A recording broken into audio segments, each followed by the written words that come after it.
Já está gravando. Eu vou voltar para o modo de apresentação de tela.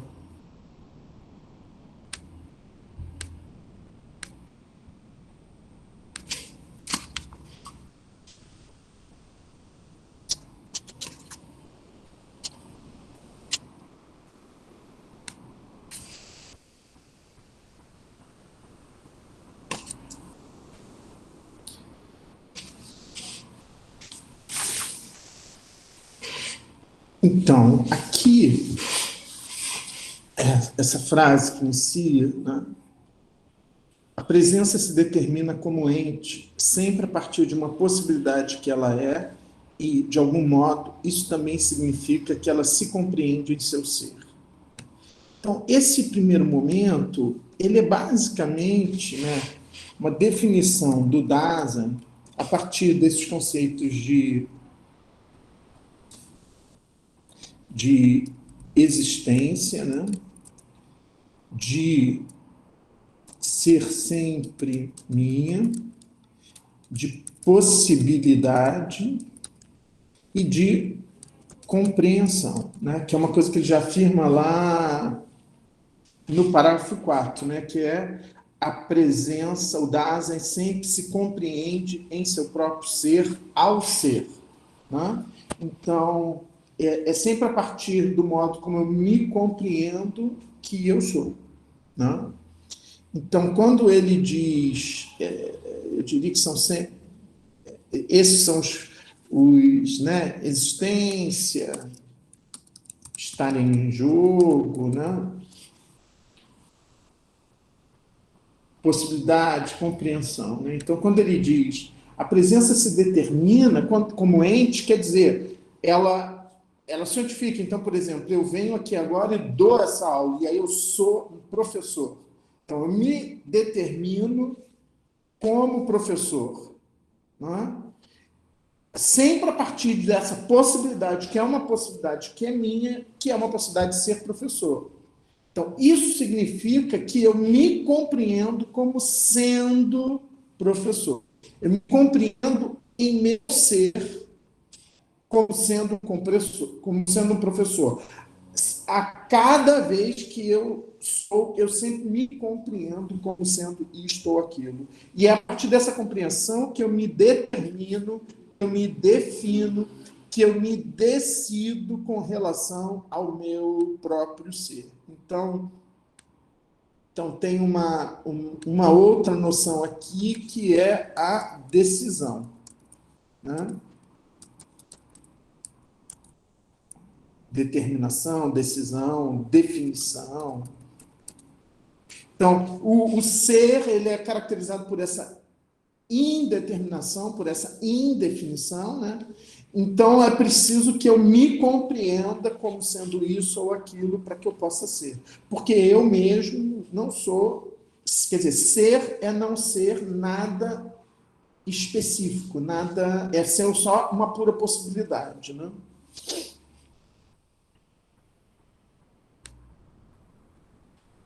Então, este é o sentido formal da constituição existencial do Dasein, né? Então, essa frase, né? O Dasein se determina como ente sempre a partir de uma possibilidade que ele é, e de algum modo isso também significa que ele se compreende em seu ser. Isso é o sentido formal da constituição existencial do Dasein, né? Nele, porém, se encontra a indicação de que, para uma interpretação ontológica desse ente, a problemática de seu ser deve ser desenvolvida a partir da existencialidade de sua existência. Então, o que é a existencialidade da existência? É o ser da existência. Então, se eu for falar do ser do Dasein, eu tenho que colocar a questão do ser da existência, do que é a existência, né? Mas isso não quer dizer construir o Dasein a partir de uma determinada ideia possível de existência. Ao contrário, no ponto de partida da análise, não se pode interpretar o Dasein pela diferença de um modo determinado de existir. Deve-se, ao invés, descobri-lo pelo modo indeterminado em que, de início, na maior parte das vezes, o dás se dá. Quero chamar a atenção de vocês para essa fórmula, que é uma fórmula que vai se repetir em ser tempo muitas vezes, de início e na maior parte das vezes. Né? Quer dizer, toda vez que o Heidegger diz isso, de início, na maior parte das vezes, ele está falando do que nós somos cotidianamente, o que nós somos de início, na maior parte das vezes. É isso exatamente que ele vai chamar de existência imprópria, tá? Então, ele vai partir desse modo indeterminado em que, de início, na maior parte das vezes, o dado se dá. Não? Então, não existe uma clareza de início, na maior parte das vezes, acerca do que é a existência. Né? Então, a outra palavra aqui é cotidianidade. Né? Então, isso é uma coisa muito importante, é um marco de ser e tempo. Né? Quer dizer, o Heidegger, e aí nisso, ele, obviamente que ele nunca reconheceu isso, né? Talvez ele nem nunca tenha se dado conta disso, né? Mas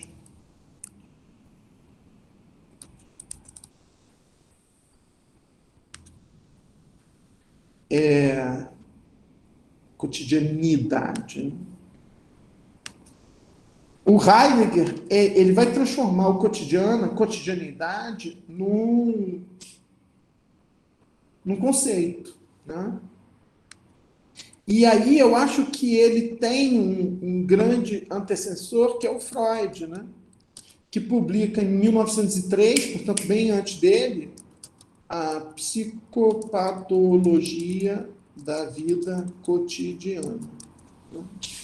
Então, Heidegger, o Freud é o primeiro autor a se debruçar na vida cotidiana, tentando extrair da vida cotidiana estruturas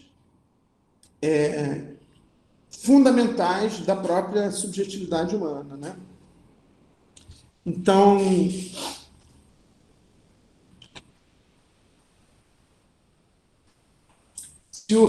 se o Freud escreve uma psicopatologia da vida cotidiana, a gente pode pensar que Heidegger, em Ser e Tempo, escreve uma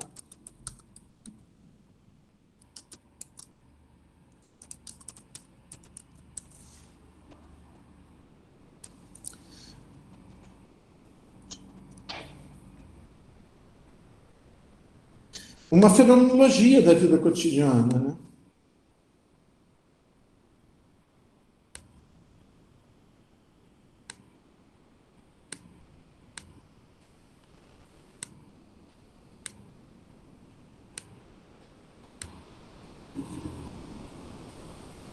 Então, em geral, quando a gente pensa na vida cotidiana, a filosofia antes do Heidegger, como ela pensava na vida cotidiana, ela tendia a pensar isso como sendo o senso comum. Né? Portanto, há um certo desprezo por isso. Né? Então, o Heidegger ele é o primeiro autor na filosofia a dar um outro estatuto disso. Né?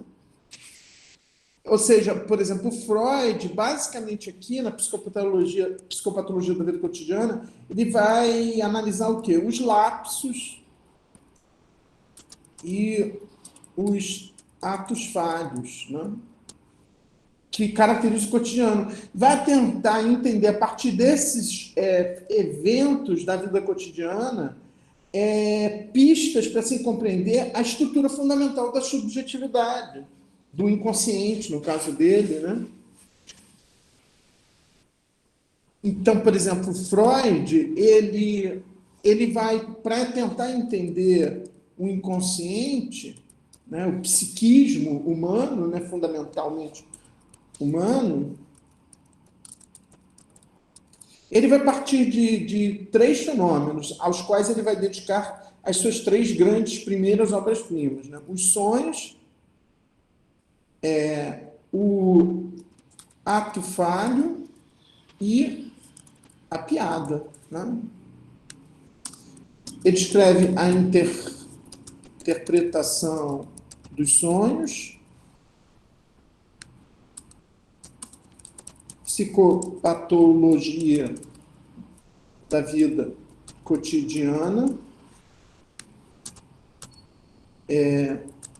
o xiste e suas relações com o inconsciente, né?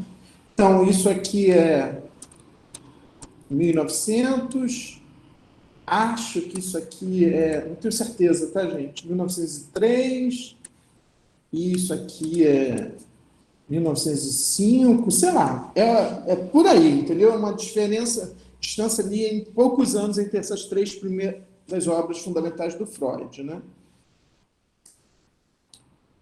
Então, é fazendo uma teoria do sonho, uma teoria do lapso, do ato falho, uma teoria da piada, do xiste, né? Da fala espirituosa, que o Freud vai construir uma teoria do inconsciente, né? Que é um movimento semelhante no Heidegger, né? O Heidegger ele vai abordar a vida cotidiana tentando extrair dali estruturas fundamentais da existência, né? Que é isso que ele acaba... Então, ele vai reconhecer que há um saber ali, né? E ele vai tentar extrair esse saber, né? Então, quando ele diz esta indiferença da cotidianidade do Dasein não é um nada negativo, mas um caráter fenomenal positivo deste ente.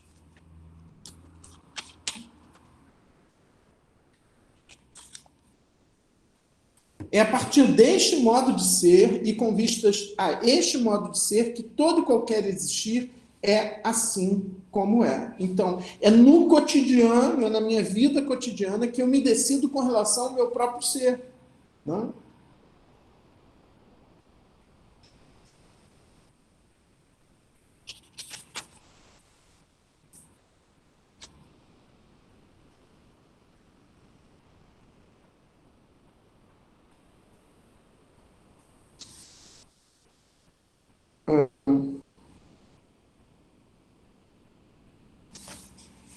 Então, é a partir deste modo de ser e com visto este modo de ser que todo e qualquer existir é assim como é. Denominamos esta indiferença cotidiana do Dasein de medianidade. Então, a medianidade é a vida mediana, é a vida cotidiana, né? Então, aonde é que eu vou tentar entender o modo de ser desse ente que é o Dasein? Na vida cotidiana, né? A cotidianidade, né? Então, a cotidianidade já é uma estrutura fundamental da existência, do ser desse ente que o diferencia de todos os outros entes, né? Porque a cotidianidade mediana perfaz o que, em primeiro lugar, constitui o ôntico desse ente, correto, né? Ou seja, o que eu sou, o que constitui o ôntico do Dasein? É exatamente isso que ele é cotidianamente, né? Ôntico quer dizer sempre finito, delimitado, decidido, né? Então, os aspectos ônticos da minha existência, eu sou professor, morador de Itatiaia, né? Isso tudo é o ôntico, né? Então, o que a cotidianidade mediana perfaz o que, em primeiro lugar, constitui o ôntico deste ente, sempre se passou por cima dela e sempre se passará nas explicações do Dasein. O que onticamente é conhecido e constitui o mais próximo é ontologicamente o mais distante, o desconhecido, e o que constantemente se desconsidera em seu significado ontológico, né? Então, essa ideia de que isso que é onticamente mais próximo, que é o cotidiano, ontologicamente é o mais desconhecido, né? O que são as estruturas ontológicas fundamentais que estão em jogo aí na cotidianidade, né? Aí ele vai para o Santo Agostinho, né? Quando Santo Agostinho pergunta,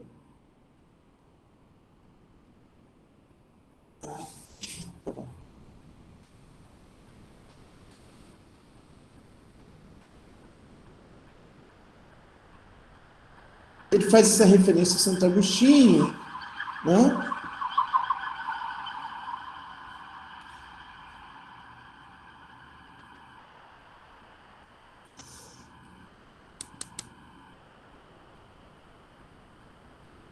Então, que há de mais próximo de mim do que eu mesmo? De certo, eu trabalho aqui, trabalho em mim mesmo, transformei-me numa terra de dificuldade e de suor copioso, né? Então, ele faz essa referência ao Santo Agostinho. Então, ele vai dizer, isto não vale apenas para a opacidade ôntica e pré-ontológica da presença. Então, quando ele fala de opacidade, né, ele está falando de alguma coisa que não é transparente para o próprio Dasein, né? Ou seja, uma compreensão ontológica da sua vida cotidiana, né? Num grau ainda maior, vale para a tarefa ontológica de não perder o modo de ser mais próximo desse ente e assim torná-lo acessível numa caracterização positiva. Então, esse ser cotidiano, essa medianidade cotidiana é o ser mais próximo, né? Não se deve, porém, tomar a cotidianidade mediana do Dasein como um simples aspecto, né? Então, ele sempre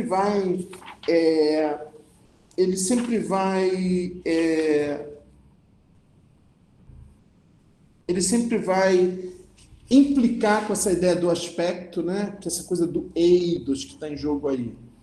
Pois a estrutura da existencialidade está incluída a priori na cotidianidade e até mesmo em seu modo impróprio. Então, se eu quero entender o que é existencialidade, se eu quero entender o que é o ser da existência, eu vou encontrar essa existencialidade incluída a priori na cotidianidade, porque ali na cotidianidade é onde eu existo, né?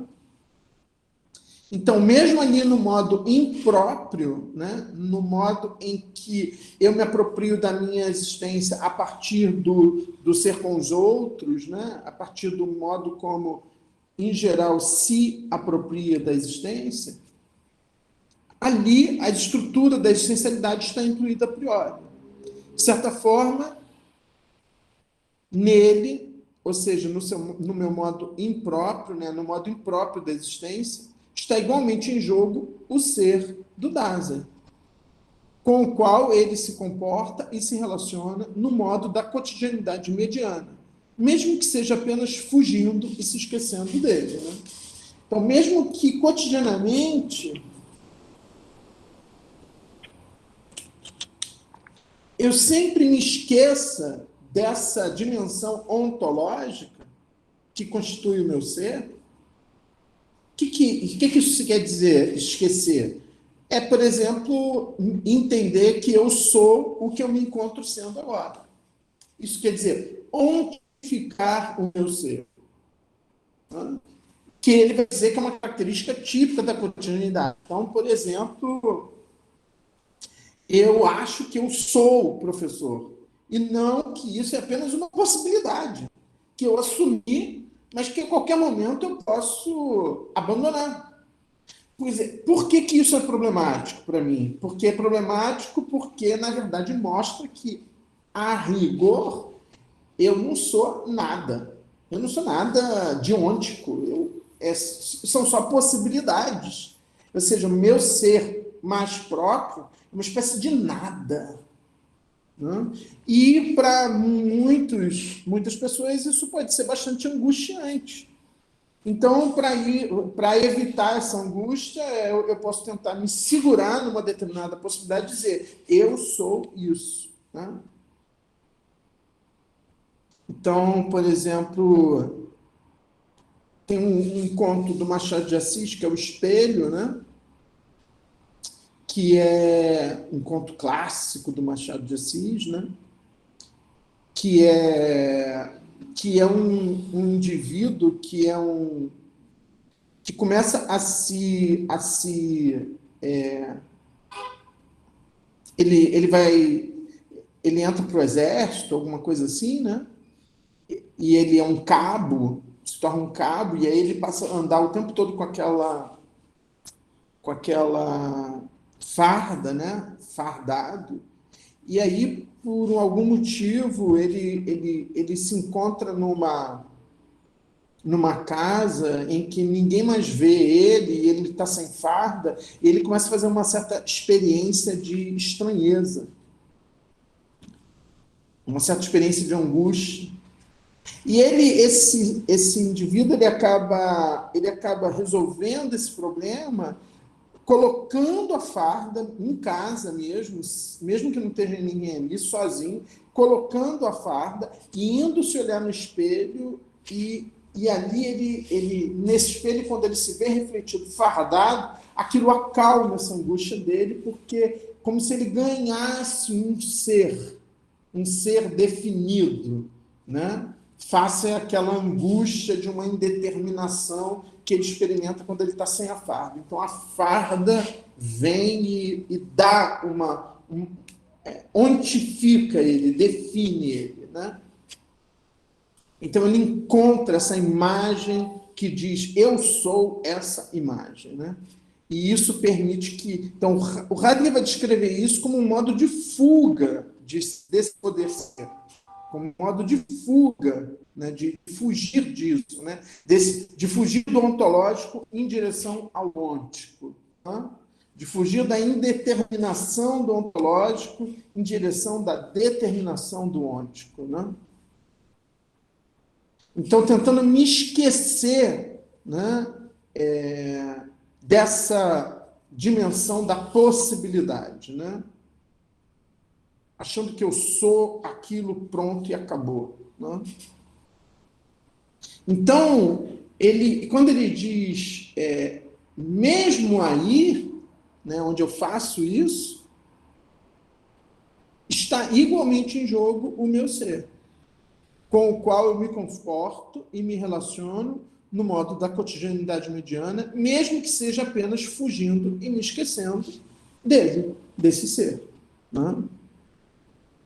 Então, o Dasein, a explicação do Dasein em sua cotidianidade mediana, não fornece apenas estruturas medianas, no sentido de uma indeterminação vaga. O que, do ponto de vista ôntico, no modo da medianidade, pode ser apreendido, do ponto de vista ontológico, em estruturas pregnantes que não se distinguem estruturalmente das determinações ontológicas de um modo próprio de ser da presença. Então, nessa análise que ele vai fazer dessa cotidianidade mediana, ele não vai extrair estruturas medianas, ele vai extrair estruturas ontológicas que estão ali em jogo, vigindo, né? Ou vigendo, melhor dizendo.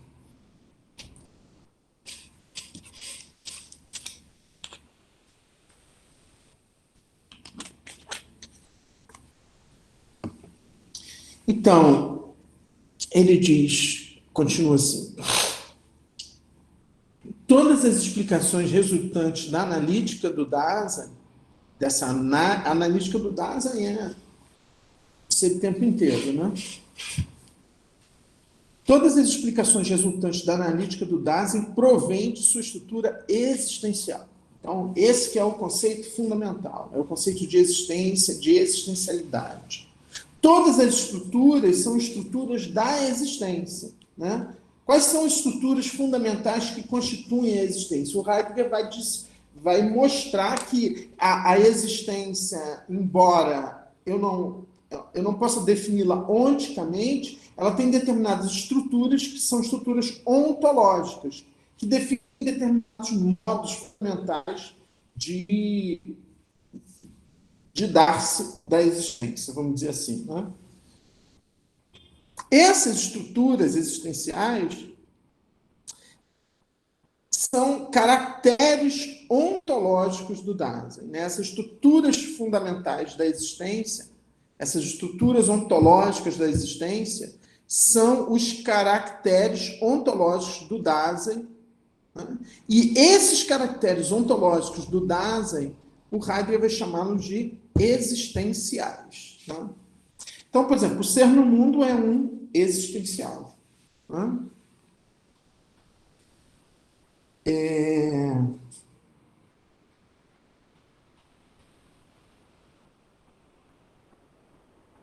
Esse cara aqui, o Fausto Castilho vai chamar de existenciários. Ou seja, é o oposto da Marta. Então, os existenciais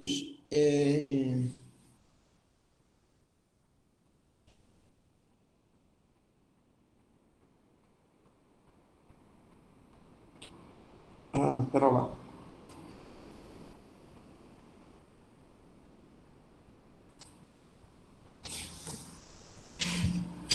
Os existenciais, eles são essas... Então, por exemplo, ser no mundo é um existencial. Ser com os outros é um outro existencial.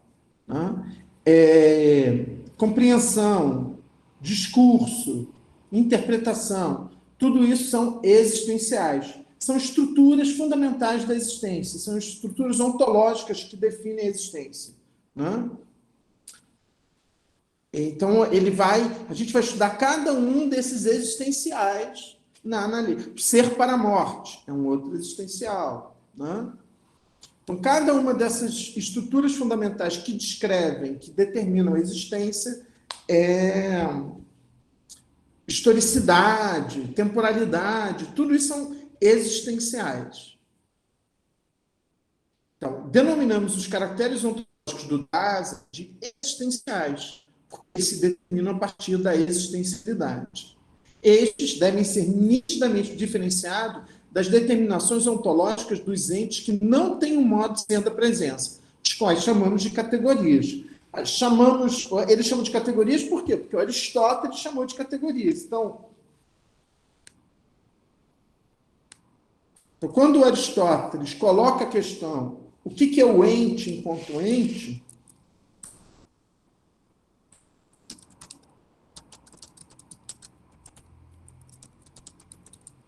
ele vai dizer o quê? Ele vai dizer que o ente se diz de muitos modos. Né? E aí, esses modos em que o ente se diz são as categorias. Né? Desculpa, eu estou escrevendo no lugar errado.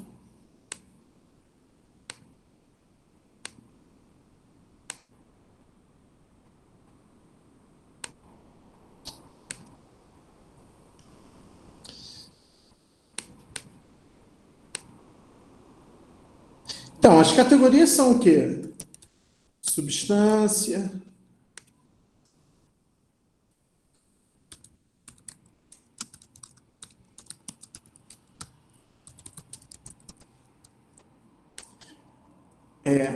qualidade, quantidade, relação, lugar, tempo, ação, paixão, etc. Quando o Aristóteles ele vai criar a ontologia dele, qual é o ente que ele descreve? O ente que ele tem em mente é o ente que o Heidegger vai chamar de ente simplesmente dado. Que vai ser um ente natural, uma pedra, uma árvore, ou um ente artificial, uma cadeira, uma mesa. Né? Então, normalmente, quando se fala em Platão e Aristóteles, qual é o ser de uma coisa? Então, você fala da ideia. Então, normalmente, o exemplo nunca é a ideia do homem, é a ideia da mesa, a ideia da cadeira. Né? Então, é sempre esse ente que eu vou tentar descrever. Né? Então, as estruturas ontológicas desse ente são as categorias. Né? Para o Heidegger, o ente que o Heidegger vai interrogar não é um ente simplesmente dado, é o Dasein. Então, as estruturas que caracterizam a existência, que é o ser do Dasein, não são categorias. Eu não vou trabalhar com categoria de substância, de qualidade, de atributo, de... As estruturas fundamentais são os existenciais.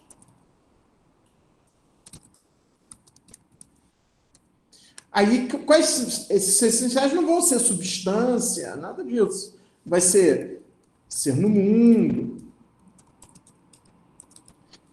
ser com os outros, manualidade, ser para a morte.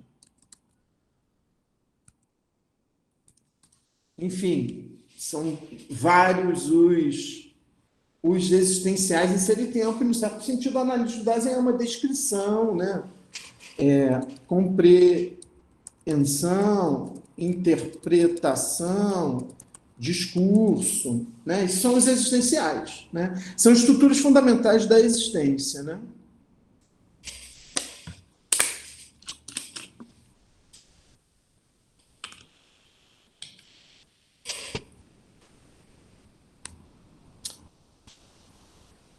Então, os existenciais e as categorias devem ser nitidamente diferenciados, porque os existenciais dizem respeito à existência, existence, e as categorias dizem respeito ao ser simplesmente dado, vorhanden sein.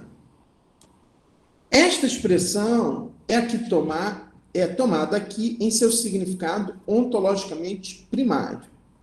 A antiga ontologia, quer dizer, a ontologia de Platão e Aristóteles, retirava dos entes que vêm ao encontro dentro do mundo a base exemplar de sua interpretação do ser. Então, quando Platão e Aristóteles colocam a pergunta o que é o ser, o ente que é interrogado é o ente intramundano. É esse ente que o Heidegger chama de entes que vêm ao encontro dentro do mundo. É a cadeira, é a mesa, é a pedra, é a árvore.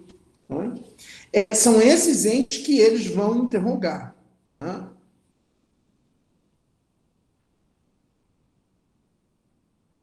A antiga ontologia retirava dos entes que vêm ao encontro dentro do mundo a base exemplar de sua interpretação do ser.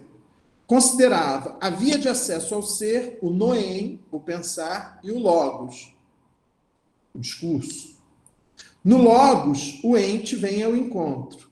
Mas o ser deste ente só pode ser apreendido num legen, deixar e fazer ver privilegiado, de tal maneira que este ser se torne compreensível antecipadamente como aquilo que ele é e já se dá sempre em todos os entes.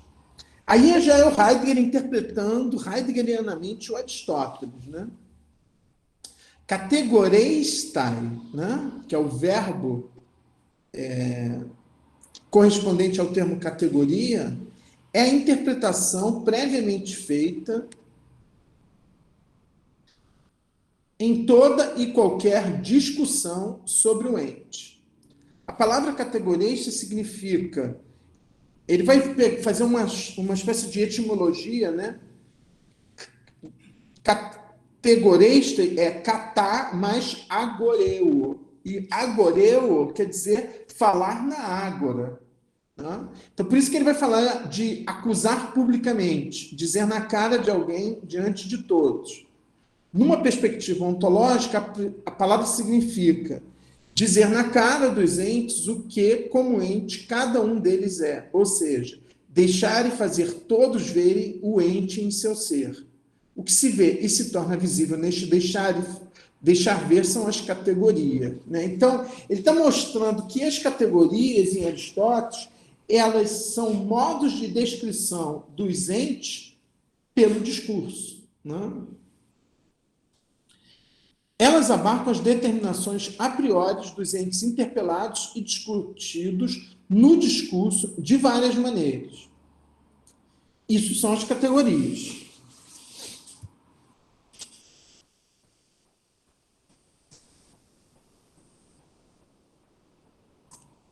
As categorias, digamos assim, descritas por um modo muito próprio, né, heideggeriano de descrevê-los.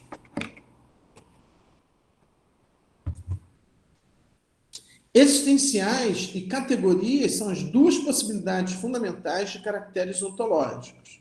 O ente que lhes corresponde impõe cada vez um modo diferente de se interrogar primariamente. O ente que existe é um quem. O ente é um quem, no caso da existência, ou um que, no caso de algo simplesmente dado no sentido mais amplo. Né? Então, essa distinção entre existência e ser simplesmente dado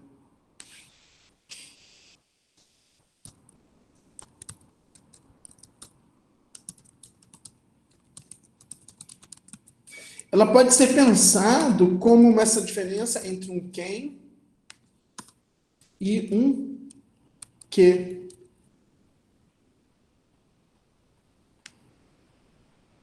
Então, esse quem é o quem da existência, porque a existência é sempre minha, ela é sempre de alguém. Já o ser simplesmente dado, ele é uma pergunta pelo que são as coisas, né? Essa aqui é a pergunta da ontologia antiga. Essa aqui é a pergunta da ontologia, isso que Heidegger vai chamar de fundamental, né? Que é a ontologia do Dasein.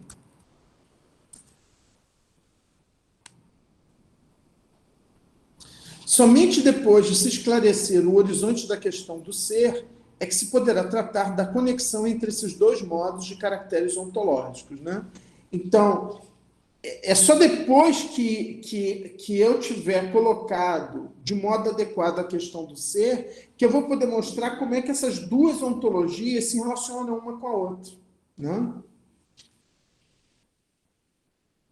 Já se indicou, na introdução, que a analítica existencial do Dasein mobiliza igualmente uma tarefa cuja urgência não é menor que a própria questão do ser, a saber, a liberação do a priori que se deve fazer visível, a fim de possibilitar a discussão filosófica da questão o que é o homem. Né? Então, a analítica do Dasein ela está relacionada com essa questão o que é o homem, né? Com essa discussão filosófica o que é o homem, né?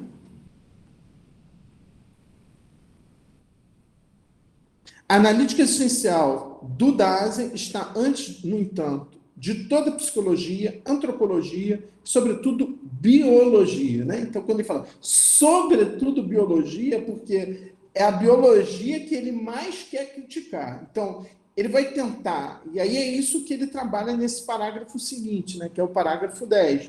É mostrar que a analítica do Dasein não é nem uma psicologia, nem uma antropologia, e, sobretudo, não é uma biologia. Isso quer dizer, o Dasein, o ente que existe, ele pode ser abordado antropologicamente, psicologicamente, biologicamente, mas o Heidegger vai dizer que a tarefa da analítica do Dasein não é nenhuma dessas três. Ele acha que essas três saberes pressupõem essa analítica do Dasein, tá?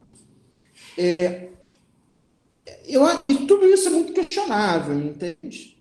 Porque num certo sentido, desses três campos aqui, hoje, tanto da antropologia quanto da psicologia, se a gente pensa que a psicanálise está aqui, quanto a biologia, hoje, elas vão ser ponto de partida de inúmeros questionamentos do Heidegger. Né? Questionamentos feitos à obra do Heidegger, né? Mas, de qualquer modo, eu não vou ler com vocês esse parágrafo 10, tá? Porque eu vou pular direto para o parágrafo 12, onde ele já vai começar a trabalhar o primeiro existencial, que é o ser no mundo em geral como constituição fundamental da presença. Até aqui, alguém tem alguma questão? Antes da gente passar para o parágrafo 12? Tem uns 10 minutos só de aula.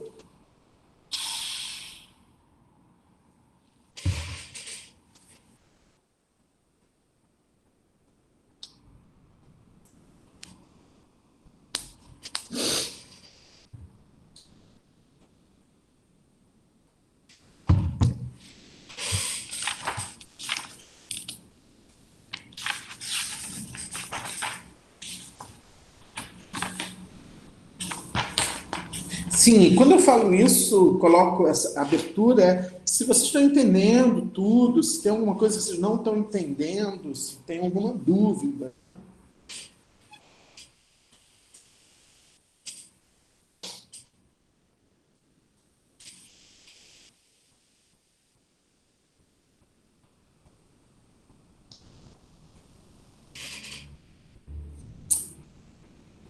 Então,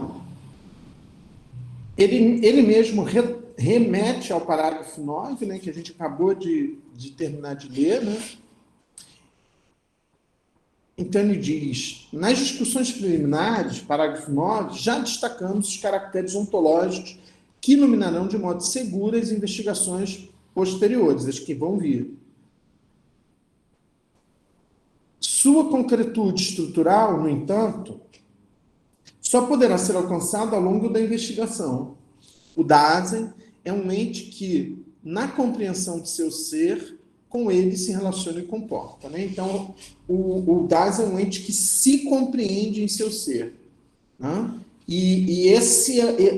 Se compreender o seu ser é o modo como ele se relaciona e se comporta em relação ao seu próprio ser. Então, por exemplo, ao me compreender como professor e estar aqui dando essa aula, eu estou me comportando em relação ao meu próprio ser. Eu estou me apropriando desse ser para ser esse professor agora aqui dando aula. Né? Então, é um comportamento que eu estou assumindo em relação ao meu próprio ser. Eu poderia estar me comportando de muitos outros modos, mas nesse momento eu estou me comportando em relação ao meu ser como professor. Eu estou me comportando, eu estou me relacionando com esse ser, e isso está fundado nessa compreensão, nesse modo como eu me compreendo como sendo professor, por exemplo. Tá? Com isso, indica-se o conceito formal de existência, que ele já tinha falado lá. Né? O Dasein, um ente que, ao se compreender em seu ser, se relaciona e se comporta com relação a esse ser. Com isso, indica-se o conceito formal de existência. O Dasein existe.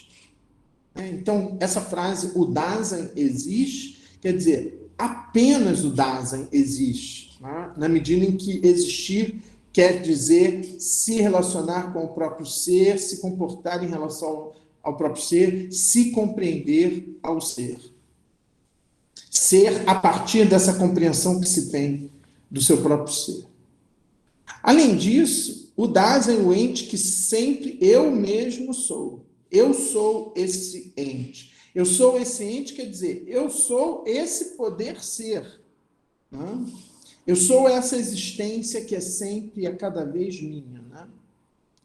Ser sempre minha pertence à existência do Dasein como condição que possibilita propriedade e impropriedade. Porque se ela não fosse minha, não existiria essa possibilidade da propriedade ou da impropriedade. Então, por exemplo, no caso lá da psicose, eu não tenho como falar ali de propriedade e impropriedade. Por quê? Porque esse ser, que é o do presidente Weber, ele está sendo apropriado por um outro ente, entende? Não posso dizer que ele está sendo impróprio, né?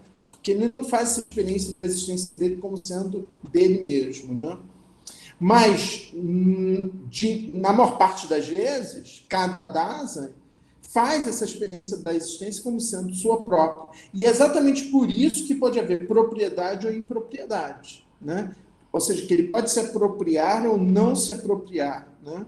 Ele pode delegar aos outros, né, essa tarefa. Né? Então, a presença, o Dasein, existe sempre num desses modos. Mesmo que seja numa certa indiferença para com relação a eles. Né? Essas determinações do ser, do Dasein, todavia, devem agora ser vistas. Então, isso foi o que já foi dado, que já está dado. Essas determinações do ser, do Dasein, todavia, devem agora ser vistas e compreendidas a priori, com base na constituição ontológica que designamos ser no mundo. In der Welt sein. O ponto de partida devido da analítica do Dasein consiste em se interpretar esta condição. Então, esse ser que existe, esse ser que se compreende em seu ser, onde é que isso se dá? Esse ser que se comporta? Isso se dá no mundo. Isso não é uma coisa de um ente isolado, solipsista, né? Esse ente e se relaciona consigo mesmo, esse ente existe, se relaciona consigo mesmo e se comporta em relação a si mesmo no mundo. Esse ente é um ente no mundo. Então, a expressão composta ser no mundo, né,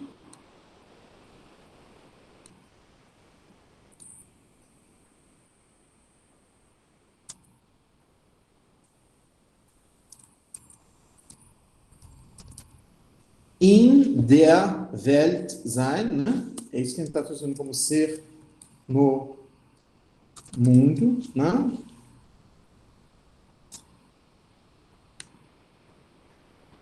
A expressão composta ser no mundo, já na sua cunhagem, mostra que pretende referir-se a um fenômeno de unidade, por isso que ele usa os hífens. Deve-se considerar este primeiro achado em seu todo. A impossibilidade de dissolvê-la em elementos que podem ser posteriormente compostos não exclui, no entanto, a multiplicidade de momentos estruturais que compõem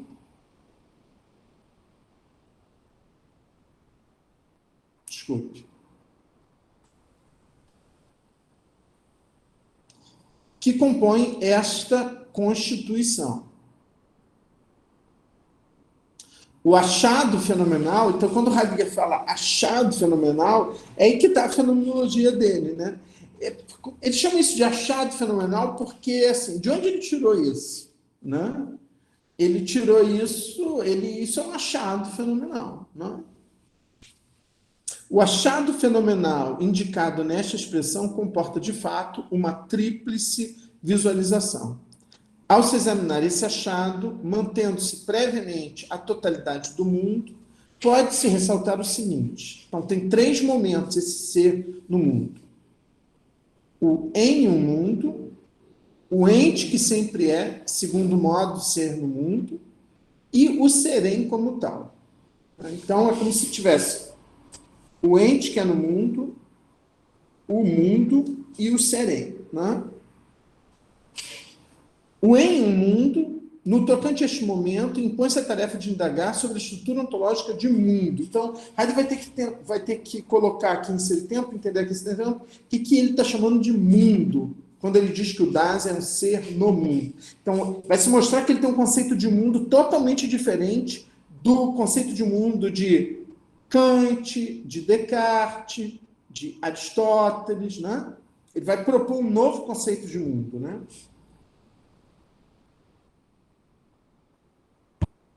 Por exemplo, o mundo não é para Heidegger o conjunto de objetos dados na experiência, né? Como é para Kant. Né? Não é a resistência, como é para Descartes. Né? Não é o cosmos definido por Aristóteles. Né? Então, o em um mundo, no tocante a este momento, impõe-se a tarefa de indagar sobre a estrutura ontológica de mundo e determinar a ideia de mundanidade como tal. Mundanidade, o ser do mundo, né? Como existencialidade, é o ser da existência. O ente que sempre é, o segundo momento é o sempre que sempre é, segundo modo de ser no mundo.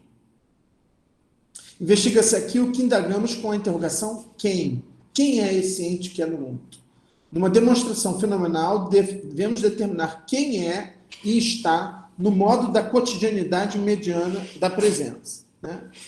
Então, o primeiro item vai ser trabalhado no capítulo 3, o segundo no capítulo 4. E, por fim, o serem como tal deve-se expor a constituição ontológica do próprio em, capítulo 5 dessa seção. Todo destaque de um desses momentos constitutivos significa destacar também os demais, isto é, significa ver cada vez todo o fenômeno. O ser no mundo é, sem dúvida, uma constituição necessária e a priori do Dasein, mas de forma alguma suficiente para determinar por completo o seu ser. Então, o Dasein é um ser no mundo, mas com isso eu não esgoto o que ele é. Não é? Dizer isso é insuficiente para determinar por completo o seu ser. Por quê? Porque há algo no Dasein que não é no mundo.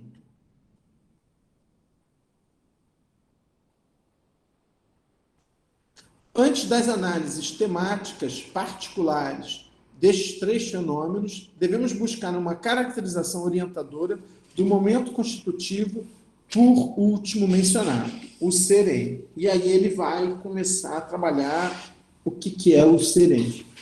A gente vai parar por aqui, tá? Já é 1h. E aí a gente volta semana que vem para a última aula. E até lá eu também vou ter entregue as notas. Tá bom, pessoal? Então a gente fica por aqui. Até mais, até semana que vem.